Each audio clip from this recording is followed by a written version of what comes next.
Right, here we go. We got a Hyundai Getz. It's a 2005. It's a very early car. It's in for a clutch.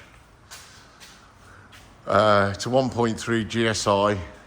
It's having a genuine clutch fitted to it today. I'm just going to show you the way I do them. I did show you a previous video. I had a few remarks.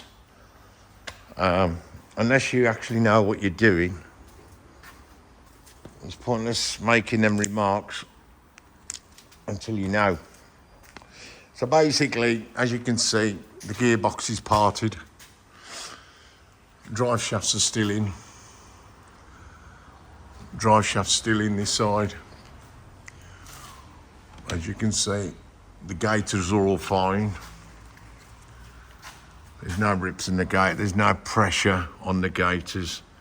You just got to know how to pull the box back without putting any pressure or any force on the gaiters. Start motor's hanging there, it's fine, the battery's disconnected, it's not disturbing anything.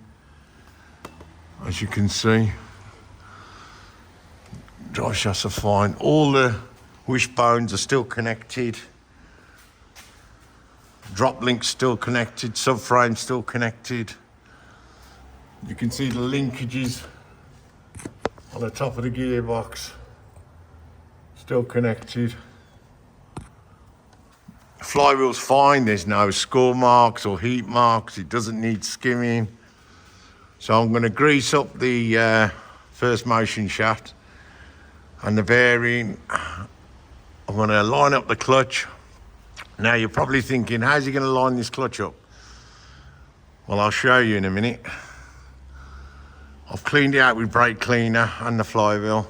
There's no debris. It has got a slight oil leak, but that's another issue. That's nothing to do with me. That's another job that somebody's going to be doing.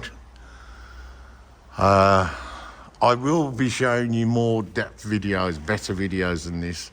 I'm new to the system, so you've got to bear with me, but I will guide you on these jobs as time gets on. So here's the new clutch. It's Exceedy, which is the genuine one for it. It was a Valio that came out of it, and as you can see, the release bearing, all the ball bearings have come out. The new one's here, and that's how it's supposed to look. I'll take it out of the packet so you can see it better.